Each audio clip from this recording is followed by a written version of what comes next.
Excellent. Thanks.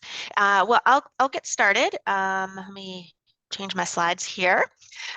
So as you all know, and many of you are doing this, I know all of you are doing this work, but people of faith have been responding to the moral call to care for the earth, our neighbors, and the most vulnerable by reducing the amount of carbon emissions from their worship facilities that cause climate change. In doing this, they're living out their values and helping create a more just world for all. They've done this. I know my colleague Sarah Palos works with congregations around the country.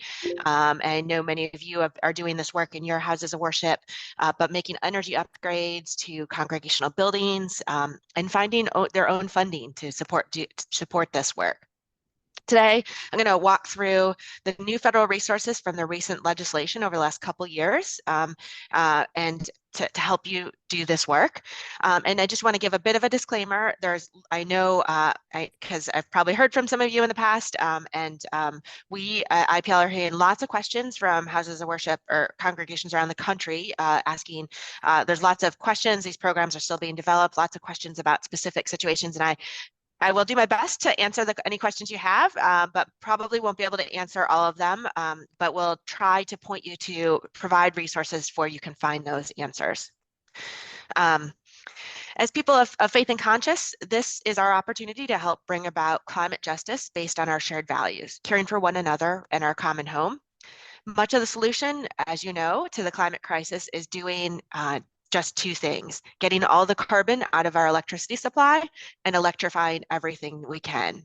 Our cars, trucks, trains, our water heating and space heating systems, and our stoves, all of those things. And so this legislation that passed last year will helps us make it easier to do those things.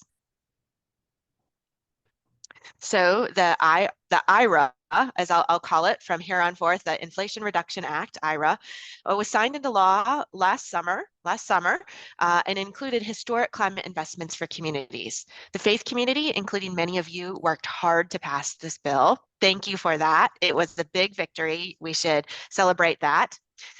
In the Interfaith Power and Light Network and our partners celebrated this historic victory and the result of years and years of work to get to this point. This new law will put our nation on the path to cut greenhouse gas emissions up to 44% by 2030, saving thousands of lives, creating millions of good-paying clean energy jobs, and investing in environmental justice and reducing energy bills for working families across the country. These listed here on the screen is just some of the high level list of the highlights of the legislation, and seeing there was some recent reporting, I think last week, showing that the impact that this law is already having and helping to sort of keep us on track as a country to make those emissions reductions. So it's an exciting opportunity for those who've already begun to do energy work to consider doing more in your houses of worship. And for congregations who haven't been able to afford it before to get it started. IRA included a number of benefits that will be useful for houses of worship. It basically puts wind, solar, batteries, geothermal heat pumps, and about a dozen other climate solutions on sale at 30% off. And then I think one of the biggest things for houses of worship is that now we can take advantage of the sale for the first time. Previously, these incentives were tax credits, and for houses of worship that are nonprofits, a tax credit is not so helpful. But IRA created a direct pay option for nonprofits. So it makes that previously out of reach tax incentive available to nonprofits by providing rebates incentive tax, like a tax rebate from the IRS, I believe, instead of a tax credit. So I'll drop a few resources in the chat here for that, where you can find more information on the direct pay program. And Treasury is still finalizing the guidance on direct pay, but you can go to this IRS webpage to see the latest on how they're implementing it. We also have this FAQ that I dropped in the chat. We had a webinar back in July with the Department of Energy to ask them to help sort of explain all these programs to us and how we can utilize them. And then there were hundreds of questions from folks attending that really specific questions that folks needed answered. And so we went back to them, and we ran out of time on the webinar. We went back to the team that presented and asked them to answer those questions. And so that's what this FAQ is. DOE answered some specific questions from the IPL community or the faith community about how does all this work for us. So that's also a great resource. The Infrastructure Investment and Jobs Act. This was I think I'll just refer to it as the infrastructure bill going forward, but this was, you might remember it as called the Bipartisan Infrastructure Bill or law. So this passed in 2021. And while this wasn't primarily a climate bill, it mostly focused on things like roads, bridges, ports, and airports. It did include a few of IPL's priorities. So it included some funding for clean drinking water. It included building funding or resources for electric vehicle charging stations and building out our nation's charging station infrastructure and network. It included funding for Superfund sites and other legacy cleanups, pollution cleanups, and investments in the development of a 21st century electrical grid. For our discussion here today, the biggest thing that you might be interested in is that it created the creation of a new grant program, a pilot grant program under the Department of Energy that supports nonprofits, including faith communities, in doing energy efficiency work. So that is called the Renew America's Grant Program. And it was a limited pot of money. I believe it's $50 million that DOE has just begun moving forward. And so the way that one is structured is or large organizations or institutions can apply for that, and then they re-grant to other smaller organizations that can do that. And so IPL has applied to DOE to be one of those sort of entities that can pass through and re-grant to congregations to do efficiency work. And we are waiting, I think the decision will come in October to learn if we become a grant recipient on that. And that one is a one-time $50 million fund through Congress. And so will be something that we'll be looking at in our advocacy priorities, going back to Congress to demonstrate the support and the usefulness of this program, and ask Congress to continue and expand it, because it was just a pilot program. There are also, the Infrastructure Act also included some additional grant programs to support environmental justice communities, to support pollution reduction, and to address coastal resilience that I'm not going to talk about today, but you can find that information in some of the materials that I'll share here in a moment. There were additional programs and tax credits that also apply to, that might also apply to faith communities, communities that have schools or housing programs as well. So I'll drop a link to a spreadsheet where you can, we have attempted to track all of these programs and by category. So you'll see categories in the spreadsheet for renewable energy, energy efficiency, new builds, if you're building a new house of worship, or new buildings. If you have, there's, I think, maybe a category for others, like schools. So there's school bus funding, like electric school bus funding, other sort of incentives there.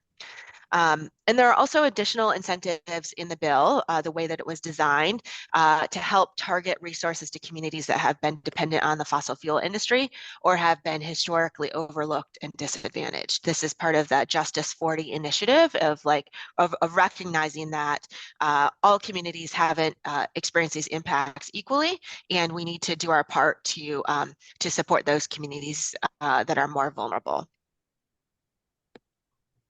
So the Department of Energy Efficiency Materials Pilot Program created, this is the, I hadn't updated the slide. This is the Renew America program that I just mentioned. This is the $50 million over 5 years for a pilot program. And it, and this will make competitive grants for energy efficiency materials. This is eligible materials include products or pieces of equipment, system or a system that results in a reduction of energy or fuel consumption, like roofs, lighting systems, doors, insulation, wiring and plumbing and heating, ventilation and air conditioning cooling system. So this program is still sort of being, well, it's been developed, but we're we're awaiting to sort of hear who those grant recipients will be, so you can then know who you might be able to apply to receive a grant. So this program will pay for air source heat pumps if you're fuel switching, if you're going from gas to electric, but it won't cover replacing a heat pump with a more efficient or newer heat pump. I know there's lots of interest in heat pumps these days. And if you don't have AC, it will cover installing an energy efficient AC heat pump.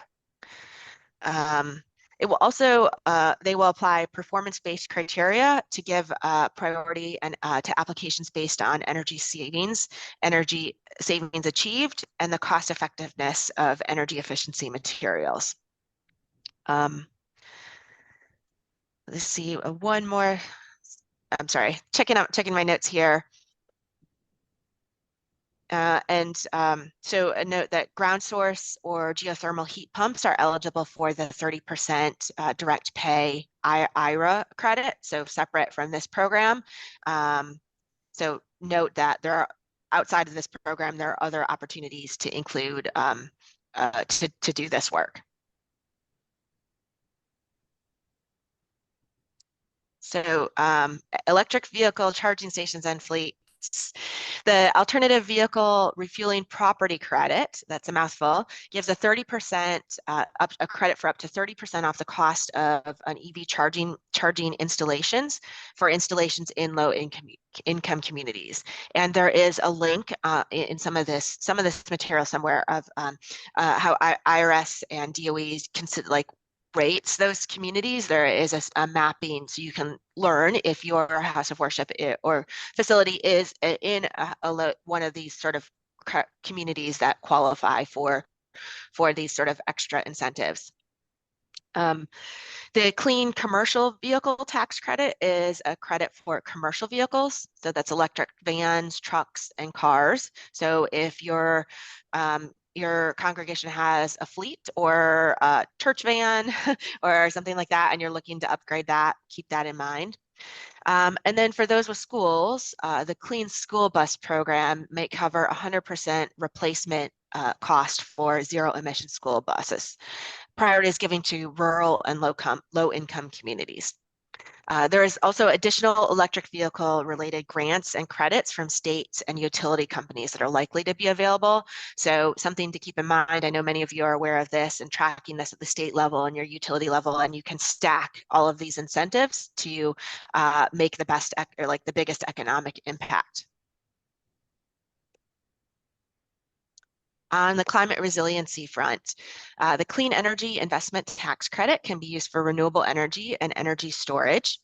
And the Grid Resilience and Innovation Program is funding for state and local governments.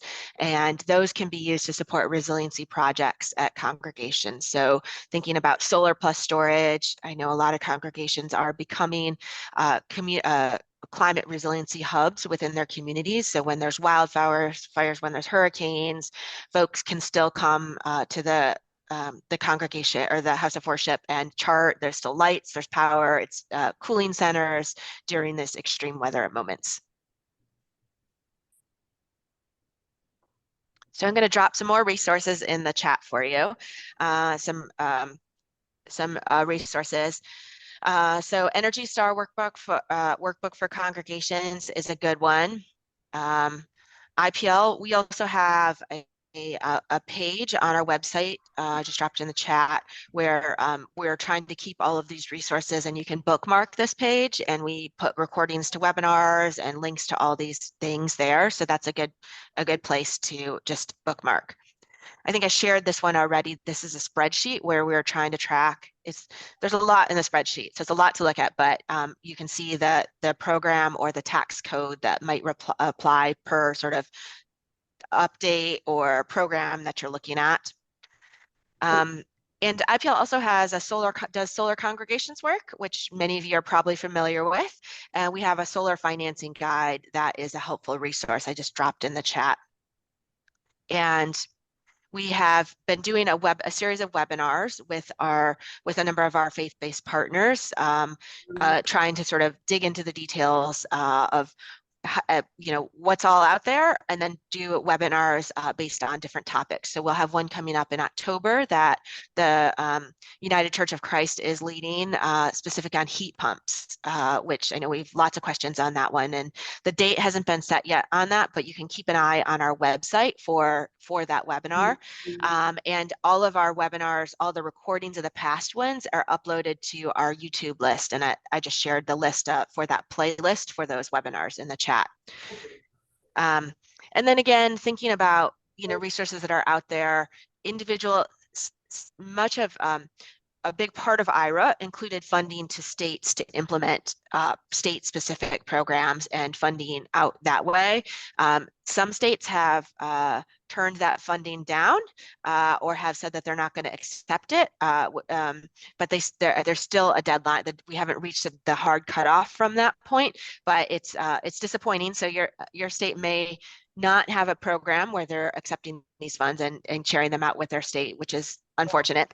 But keep an eye on your state's energy page or energy or climate agencies to see how they're developing that and how they're implementing those programs, because there will likely be more incentives that you can stack, those federal, state, and local, to help sort of make it most affordable to do this work. And then also your local utilities who have their own programs as well. I don't think, Mark, I see your question about the heat pump webinar. I don't think we have lots of heat pump water heaters. I think it's going to be specific to heat pumps for heating and cooling of airspace. But that's one I actually make a note to see, like that's a good potential future topic of just like water heaters. And I'll make a note to add it to our list. Yeah, no problem. It's interesting. So, all right. Yeah, just talk to Rachel, and we got some time. Thinking about this next slide, preparing for, yeah, Pam, I'm sorry, Florida is one of those states that is not looking like you all might receive the funding. That said, there's an advocacy opportunity. You could still reach out to your governor and encourage them to accept these funding. Floridians need these resources to help do that. So we are doing that, but he is too far gone. Yeah, thank you for that work. And I'm sorry. It is an uphill battle for sure in Florida. So as the rest of these programs are still, a lot of the pieces of these programs are still coming together and being rolled out. The agencies have been moving really fast, but it's a huge amount of work to do. But some things that as you're preparing to apply for these programs, wanted to share a little bit about some things you can do to help prepare. And many of your houses of worship are probably already doing these things. But the first step is making a plan to get a snapshot of your facility's energy use before you can make the change, before you make the changes. And you can measure your progress towards your goals. So you can have a before snapshot or a benchmark there. And then sharing progress with your congregation's leadership and members is also really important, because it will help convince them to continue supporting and financing this plan. And then the road to zero emissions, or whatever your goal is, can take several years, and you need to keep up the enthusiasm of your congregation on this. So, continuing those updates and sharing updates as you go. You can benchmark your buildings, line up about 12 months of utility bills, and then find out the construction date of your building and track the occupancy rate. That will help you sort of determine energy use at the current levels so that you can go back and see the impact that you've had in the afterwards. IPL's Cool Congregations has page has resources to help you prepare. And that website I'll drop in the chat here. The EPA also has a similar similar tool to Cool Congregations. It's more in depth than our Cool Congregations one, so you can choose which one you want to use. But it's their Energy Star portfolio manager. It's really the gold standard tool for measuring energy use in a congregation. It's a great resource, and it's you can find it linked on our Cool Congregations page. You can also take the time to research what other sources of funding you can leverage, so that stacking, identify those or track whether your state's going to have those or not. And then you can also research denominational sources of funding for building improvements. For instance, United Church of Christ has a cornerstone fund that serves all congregations, even if they're not UCC, so worth noting. Then you can, for those of you who are utilizing federal resources to do this at your house of worship or planning to, I would really like to make a plug to let us know, and so that we can track your story. So we want to tell your story. We want to know if you're utilizing these federal resources, and we're working with a number of our faith partners to share, to help collect these stories. Tell your story, tell us what federal funding you use, what project you used, share pictures. And the way that we're using these stories is a couple of ways. We want to use them to inspire other houses of worship to follow in Sept and hear your story and how you did it and how easy it was, or the challenges or lessons learned you have. We want to tell it in the media because the more that we can get it in the media and share that information about how climate investments are helping at the local level, it helps build support for future climate investments and future climate legislation. And then we want to tell those stories to members of Congress. So earlier I mentioned that DOE Renew America program is a pilot program, and we want to go back to Congress to ask them to expand it and make it a more perennial program. We want to collect those stories so that we can go to Congress and say, here are examples, here are hundreds of examples of how houses of worship across the country are using this, and here's the impact it has, and here's how they're supporting their communities and doing it. And so we need to collect those stories to make that case to them. So please, if you are, and this page is on our website, help us sort of collect those stories. And it's sort of a twofer also. You can submit your story there. And if you're not yet a certified Cool Congregation, sounds like there already are lots of Presbyterian churches, Sharmela's nationwide that are, but you can apply for that certification in that form as well, because a lot of the questions are the same, like this benchmarking question and some of those questions, so you don't have to fill out the form twice. So I talked a little bit about our Cool Congregations program already, but we offer a startup guide, and I'll drop that link in the chat. And then it has that we have a recognition program that gets congregation can get a certified Cool Congregation. I think there's a window cling and maybe a wall placard to put on the placard. And then once a year, we have a certification or an annual contest called the Cool Congregation Challenge. And there you are invited to submit and apply for that challenge to show off the work. There are different categories of the work. And then there's a financial prize for those that are selected. So encourage you doing this work to submit. I think the challenge is open right now through October. So if you've done some of this work, please, it's probably on that link I just shared, probably somewhere there you can find it. Please consider applying.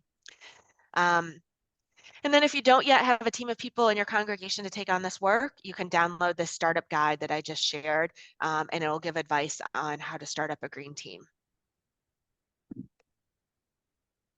This is our cool congregation calculator that helps you benchmark your carbon emissions. So similarly to the EPA tool, this is a similar one, a slightly less in-depth one, and a little easier if you're looking for, if the other tool is a bit intimidating.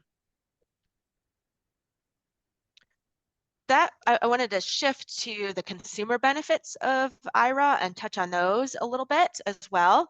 So IRA included significant resources to help households reduce their emissions, and making the changes that it incentivized can help families save, you know, $1,800 a year on energy bills and make their costs more stable and predictable compared to relying on volatile fossil fuel prices.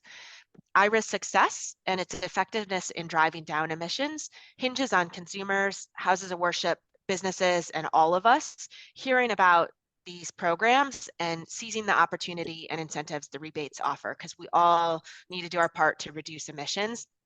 And so we need your help to share this information with your congregation and your communities and be beyond your congregation, especially the communities and congregations that might not be getting this information. So if you are, you know, imagine many of you are part of other sort of interfaith councils within your communities and networks of other you know, councils of churches or other houses of worship within your state or your communities. If you can help share this information with those faith communities as well and spread the word, that will be helpful. And then also within your communities, reaching outside of the walls of your, you know, your house of worship and your congregation, and helping get that information out at the community level. I've got a couple of resources here to help you do that. Fact sheet, and then this is next link is template bulletin language, newsletter language, social media posts, and I believe there's a link to a printable bulletin insert as well. I think you can edit that so it's unbranded, so you can put your logos on there. Couple other things on resources for consumer benefits. These are some great resources for figuring out what benefits are out there for households and what you might qualify for. So you can sort of click on those tools. Rewiring America has this great tool. You can put in your zip code, your household income, and it will tell you what's available and is it available now, or what's the timeline on it? Is it going to be available next year? All of those things. So that's a great resource to point people to. Couple other links here on the DOE and White House page of other programs that are in the works. And then IPL also has a resource page that I'm not sure if actually those last couple ones probably didn't let me, I'll redrop those here in a moment. And they didn't provide a direct link for you to click through. And then, you know, like other nonprofit resources, the individuals, like the nonprofit resources or resources for houses of worship, individual states are likely to have their own programs and utilities too. So keep in mind the stacking of the benefits possibility. And that's it for me. Let me redrop these links with one that you, in a version you can click on here. I'll take additional questions if there are more questions. So thank you so much, Tiffany. That was a load of information, and I am very quickly.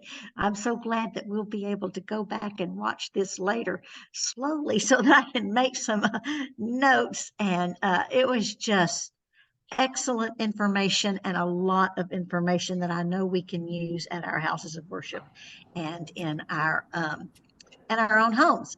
So who has questions? I know I have a couple, but I'll let some other people go first. So we have a question here. Go ahead. Yeah, for those of us who are here in person, is there a way that we can get the copy of all those many links that you dropped into the chat box?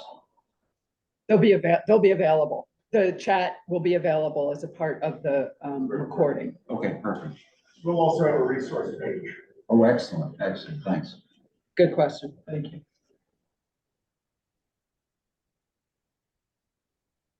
Are there other questions? I could email all those links in one list to somebody Oh, if that's helpful. right. Mm-hmm. Okay. Mm-hmm. Who do That'd you, be great. just let me know. Okay. Let me know I can send it to you, Charmel, if that's, or if Yes, there's somebody else. Okay, I'll send it to you. you can send it to me and I can share it with the group. So yeah, that'd be great. Thanks so much. I had a question about, you mentioned the incentives for electric school buses. What if a church has a preschool and the preschool could use a new bus to replace the bus they have? Do they get an incentive for a preschool bus? Is that too That's a great, specific? that's a great question. That might be too specific. But it seems like to me like that would qualify. That would fit under that. And I think for school buses, there was a criteria, maybe like a sliding scale or a criteria for income level. And disadvantaged communities have a sort of a higher rate or prioritized, but worth exploring. I think probably my guess is that diesel school buses are very polluting. As we all know, it's polluting the inside air that the kiddos are breathing and the outside air in the neighborhoods. And so thinking about the environmental justice communities that already have a higher pollution level is my guess is sort of why they're trying to sort of help take out some of the pollution out of those neighborhoods first. I think it seems to me like that would fit. So I would encourage you to explore that program.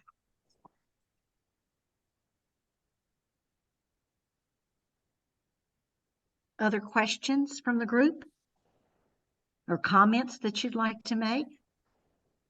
We have a little bit of time here.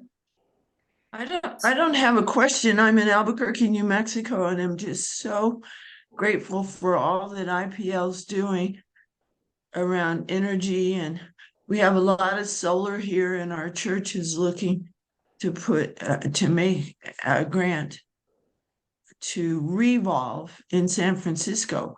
But what Tiffany's just said is it may be more available for us to just go through the federal government. So I'll be looking at all your links and to see, because Revolve requires us to pay back the loan for the panels.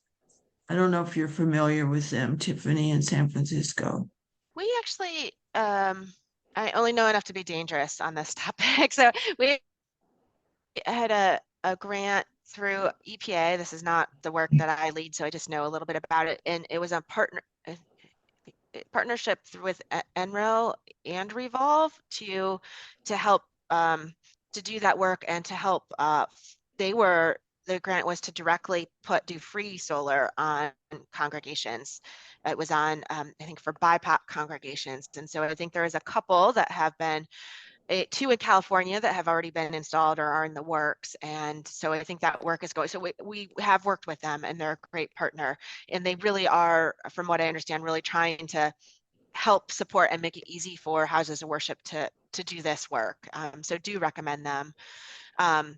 And yeah, I think there may be a way to sort of combine all of this and I imagine that solar installers are very paying close attention to this and will be able to help you navigate all of these incentives, especially the sales folks.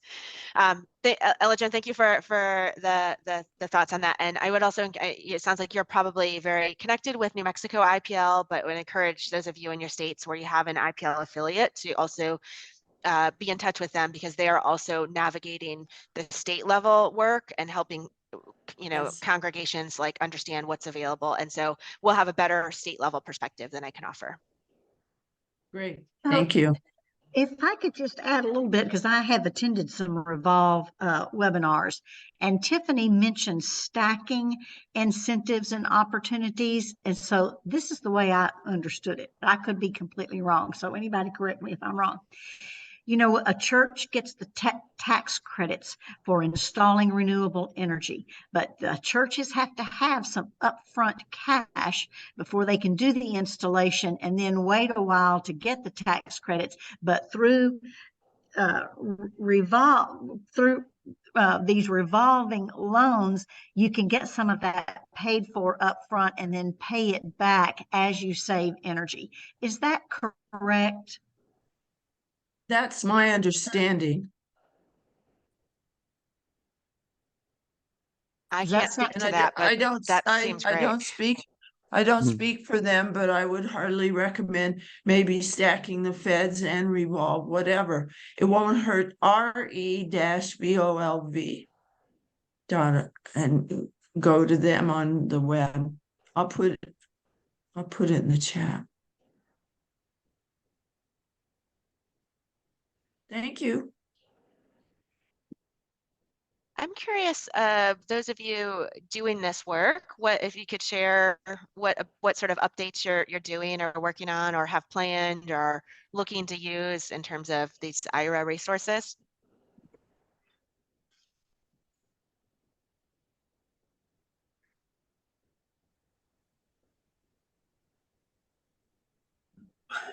We're not doing Hello? Radio Hello? science. So new. I can Tiffany? go. I can go. I bought a car that is a used car, and according to the legislation, if you buy a car that's more than 3 years old and it is either electric or a rechargeable hybrid, um, then then you can get a rebate on your taxes for the year, or for a certain amount. I'm not exactly sure what the amount is. I think it's like $3,000 to $4,000. And I'll find out next year when I do my taxes exactly what that benefit's going to be. But I'm hoping that I will get a tax rebate because I have a plug-in hybrid, and it should fit the criteria. Yeah, that was exciting. For the first time, it was included tax rebates for used vehicles, which makes it more accessible to many of us than just a new electric vehicle. So that was an exciting update. Thanks, Fred. Pam, I saw you raise your hand as well. Our church is trying to figure out next steps. In 2009, we put solar in our rooftop. We made our buildings more energy efficient. We got rid of gas. We've had audits. We've gone down the whole list. And so we've got a upcoming 5-week series to try to arrive at next steps for us. But I would, welcome any thoughts you may have on where we go from where we are. Gosh, it sounds like you've made great progress already. We have, and we're active in our community. We formed a community carbon fund, and we've done energy retrofits on every 501c3 we can think of, charitable organizations in our community. And it's now just, we're not doing anything else. We're just sitting there because we don't know what else to do. So, for Sarah and for Pam, Sarah says that her church renovation is underway, and Pam says they're wondering about what to do next. Under that Cool Congregation Challenge Award, there is a planning category where you can take into account what you've already done and then make plans for the future. And I think that's a great resource. Even if you don't submit an award or win an award, it's still great to go through that process. Mm-hmm. Thank you, Charmaine. That's helpful. Our church is any day now going to have all solar panels on our church to replace all our current electrical usage that we currently purchase from the electric company. But we haven't accessed any of the funds yet, and so I want to find out how to do that, to see if there's a way that we can access some of these tax funds, tax rebate funds, or whatever they may be called, for churches to help us defray the cost of this. we're putting it in up front. We're paying for it up front. But it would certainly be great for the church if we could access some funds that might be available. It sounds like I would consult that FAQ I dropped in the chat earlier. It sounds like the direct pay option for the solar rebate might be an option for you. And there is, I think, information there about the time frame of like when you do the install and then when you need to apply, and there's a pre-application, there's a whole thing. So I think it seems like you might meet that criteria though. Mm-hmm. There's a Yeah, but question from Shannon. I am in an older congregation. We are putting in a new boiler room and air conditioning. I've tried to get them to wait till we get more information on these programs. No one will listen. How do we get our congregations not to be afraid of new opportunities and new types of heating, cooling equipment? So does anybody want to respond to that?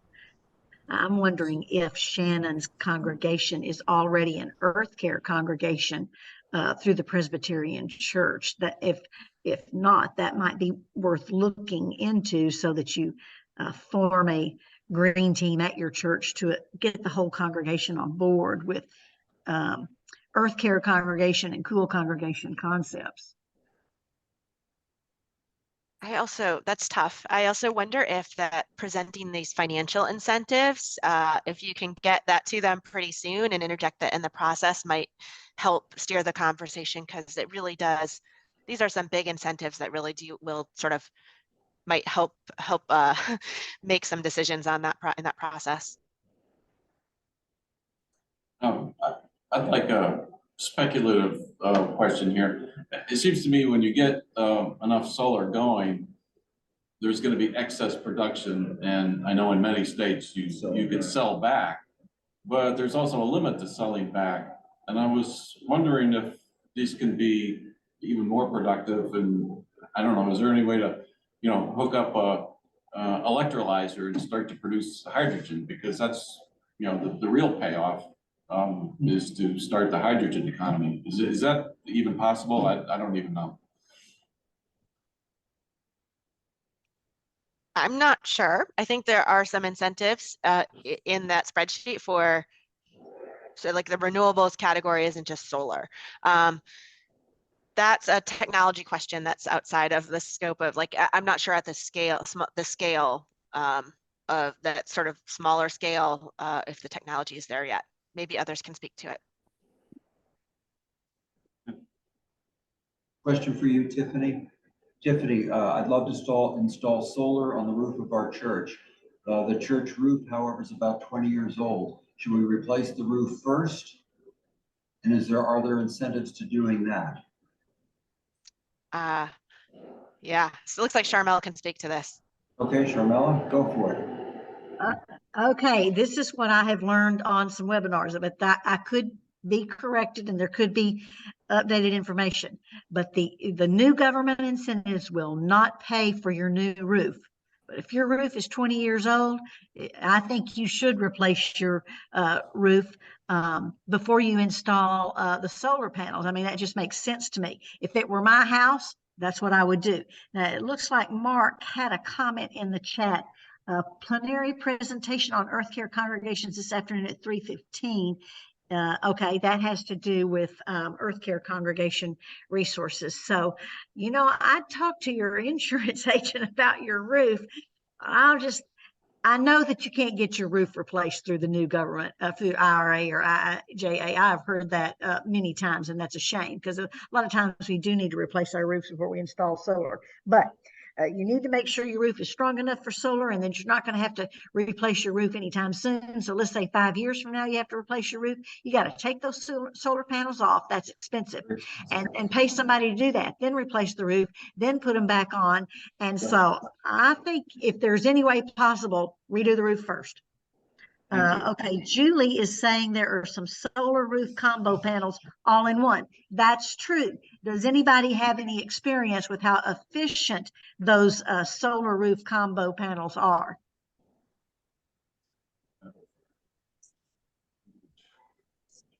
Nope. Okay, I don't know how efficient they are.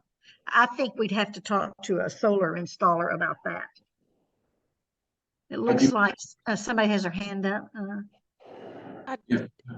Yeah, Sharmella, what I was going to say was I have a friend who's done this to her personal house. She has a Tesla roof, which is both solar panel and roof. And when you look at that, you would say to yourself, really, that just looks like shingles. So it looks very invisible to the eye, and she's very, very pleased with it. But they're not cheap, as you would expect. So Dan, you also had your hand up. Yeah, I just wanted to point out that this might be a great opportunity for stacking again. Here in East Tennessee, it's the Appalachian Solar Fund had a grant from the government to basically substitute for the 26% tax credit that private parties were getting for solar. And when the IRA got passed, they suddenly needed to find some other way to spend that money. So now they're offering a 20% match for putting on a new roof before doing a solar project. So I know that's specific to the Appalachian area, but there may be other opportunities elsewhere for stacking funding to cover the roof part before doing the solar part.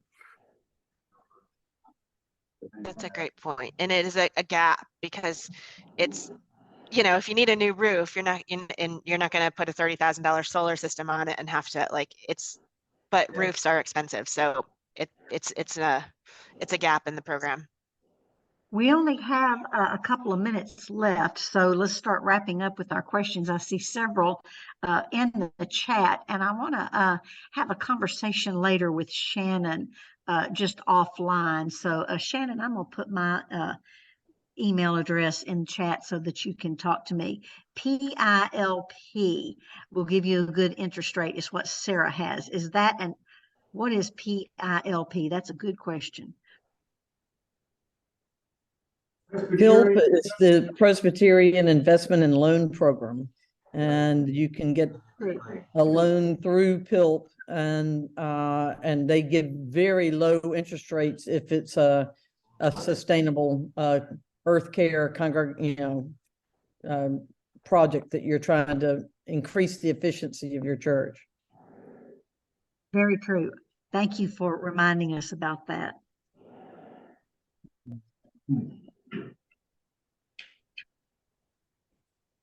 Any other questions before we close out? I just want to thank Tiffany for being with us today, and actually thank all of you for spending part of your day with us today so that we could talk about these important things. And I'll just close us with a short prayer and look forward to seeing you all the rest of today. So let's have a quick word of prayer. Creator God, increase our understanding, support our commitments, and energize our efforts to protect your good and perfect creation. In Christ's name we pray. Amen. Amen. Thank you. Thanks, everybody. Thanks, Tiffany. Thanks all. Thank you. Thank you all. It's amazing. Okay. So that was a little early. So lunch. Oh, it was? We got more time? Oh, well, we can just hang out and chat. What is the official cutoff time? Is it 11:30? Doesn't your thing say 11:30? Yeah, it says 11:30. Yeah. Oh, 11:30. Oh, we actually have 10 more minutes. So take it away. Y'all keep talking. So Tiffany, I have a question. And this is a frustration. I'm in Pennsylvania, and this is for my home. Just explored a new HVAC system. I talked to 6 different HVAC companies about a heat pump. I've got to tell you, they scared me about a heat pump. They said they were going to make me sign a waiver, understanding that the electricity costs could be incredible. I said, what about these non-made in America heat pumps? They said, oh, you don't want them because the replacement parts are so hard to get. And I couldn't work my way through 6 different companies that gave me information that none of which was helpful. And I said so I think there's this huge level of education that needs to happen in the industry before it can even get to the consumers. I mean, there are definitely places in Michigan and in Maine that are using heat pumps, right? And no gas backup or furnace backup. And I could not figure it out. Now, I didn't call PAIPL. I mean, maybe I should have done that, but I didn't. What do you, have you ever heard this? Is it only me that's getting this information? I think, no, I think you really hit the nail on the head. There's education needed on the provider side about the benefits that heat pumps do work in northern climates, and there are newer ones that are coming out now that are effective. That's frustrating, and it's hard to navigate through all of that. I know my mom installed a new hot water heater a couple of years ago, and her installer told her that she's in Michigan, that electric water heaters don't work in that climate, and steered her towards a gas one. So it's disappointing that that's the case. I think there's a lot of education needed there. I'm hopeful that as these programs grow forward, that the installers will see the benefit of them, because they'll be consumers will be recognizing all of these discounts that are out there and asking for them, and then the salespeople and installers will become better salespeople and better educated on them. Anyone else have guidance they can help with around heat pumps and northern climates? I have a little bit, Mark Aiken here. We're planning on replacing our hot water heater, gas hot water heater, with a heat pump hot water heater soon. We're going to need to, for that and the enlargement of our EV charging equipment, we're going to be putting a new panel on. So we're going to be doing all of that. So there's the IRA money for the panel expansion we're going to be tapping into. We're going to be tapping into state money for the installation of the EV charger, and federal money for the heat pump, the heat pump water heaters. So we've got the three, talking about stacking, we'll have state and federal. There is a resource, I have not used them personally, but I have heard good things about this company called Energy Sage. They have been in the business for a few years now, providing input and connecting people with installers for solar systems. They are now expanding that work into heat pumps. So for electric heat pumps, and I don't know if they're doing hot water heaters, but at least for hot pump, heat pump HVAC systems, they will provide advice and so forth. And it's a business, so I'm sure there's a cost, but they'll connect you with local installers and so forth. And it's called Energy Sage, and I'll put that in the chat. Great, thanks, Tiffany. I'll figure it out. But I do think that if somebody is relatively educated and can't figure out a way to make it work, it's a barrier. It's a huge wall. Yeah. I think I've heard good things about Energy Sage as well. There's also, I'll drop a link. There's a database of state incentives for renewables and efficiency. I just dropped that link in there to help you navigate if you're not already keeping up with what your state's got to offer. Great, thank you.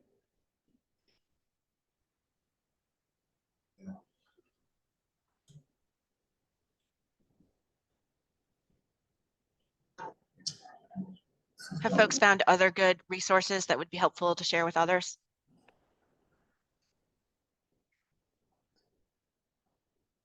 Mark placed a link in the chat earlier. That's a good one. Is all of the resources from this conference will be available to everybody who's registered. So it is presbyearthcare.org-2023-conference-resources. So all of these things that we talked about today, all of the links, all of that will be available to everybody who's registered later. So, I mean, I know we've just gone through a ton of information in a very brief period of time, but it was so helpful, and I think will get us started in the right direction, moving in the right direction. Yeah. And Charmel, you'll put that last link you just said in the chat, please. It is, but I'll do it again right now. Thank you. It's from Mark, and I'm gonna put it in again right now. Mark, Energy Sage, I see it. This one right here.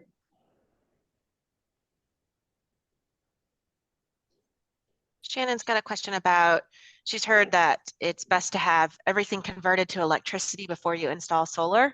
I've also heard, I'm curious to hear other folks or thoughts on that, but I've also heard that it helps to, it's helpful to do that because then you have a better idea of the size of the solar system you need, because you can once you've converted everything to electricity, then you know how much energy you need, and then your solar installer will scale your solar system based on the size of energy, the amount of energy you need. But one of the most important things you can do before you install solar is make sure your building is energy efficient, that you don't have a lot of gaps. So you want to close the envelope before you go putting solar on top. So energy efficiency is critical too.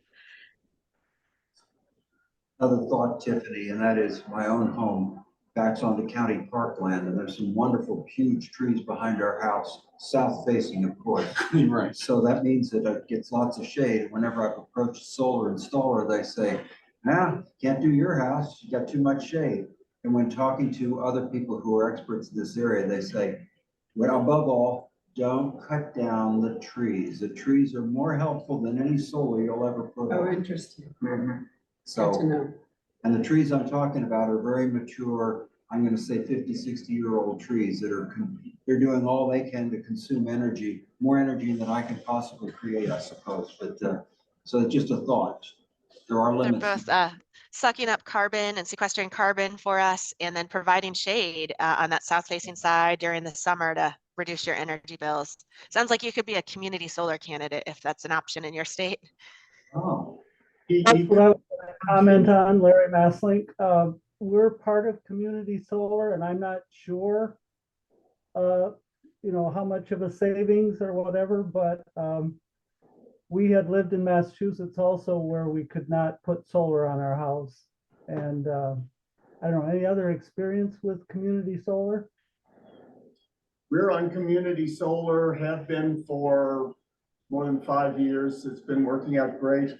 Maryland has even improved things where the new bill that just got passed is going to be incorporated into your electric bill, so you don't have these dueling bills and things to figure out. So Maryland is very good from a community solar perspective.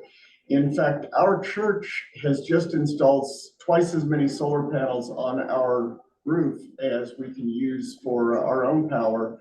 And the other half is going into a community solar system where their regular ratepayers are getting only a 10% discount on their electricity by getting it. And them only getting a 10% discount means that for some low and moderate income folks, they're going to be getting a 47% discount on their electricity. So it's a new system. Unfortunately, David, Virginia's laws on community solar are very antiquated and you're not well set up. So that's something you need to be working on with your public service utilities. yeah. Thank you. No, with our political leaders. That too. Yeah. Yeah, David, if you're interested on the effect of the trees on your house in terms of energy consumption dollars saved, Arbor Day Foundation has a really neat program. You can dial down to your address, then you can have to do some measurements. You'll be able to pick out the trees around your house, with input the type of tree it is, the circumference of the tree, and it will calculate the savings in terms of water and heating and cooling for the trees. So what's the website? It's Arbor Day and Arbor Day Foundation. Arbor Day Foundation. Wow, that's cool. Thank you. For whoever it was that had a church with a bad roof, actually the roof is not the best place for solar panels. They're better with more ventilation around them. So you may want to think about maybe putting up a structure in your parking lot or something that would hold the panels so that they get air, because the heat of the solar panels heating up makes them lose efficiency. So having ventilation around them improves their behavior. So something to think about. We've explored that option of having something other than on the roof. And when we've asked that question, the installer said, sure, we can do that. It'll cost you twice as much, but we can do that. And the reason is because they have to build a structure and then put the panels on it, whereas your roof is a structure. So they don't have to build anything. So therein lies the problem. A challenge. Challenge, thank you. Challenge. But then you could grow crops underneath them. Well, you can. In the Very shade, in the shade. All right, Charmel, now we're actually past time now. Oh, we're over time. So Okay. we'll just talk and we'll remember your beautiful prayer and thank Tiffany again. Oh, Ella, did you have something or are you waving goodbye? Oh. Bye. Bye. Thanks, everyone. Thanks, Tiffany, Oh. and all of you. Thanks, everyone. Bye, everyone. Thank you. Bye now. Keep doing the good work. Thanks, Tiffany. Oh, she's gone. But thanks, Andy. Yeah. That was good. Leave room. Well, I've heard that presentation. She did an It's gonna leave room, presentation it's gonna be a about while.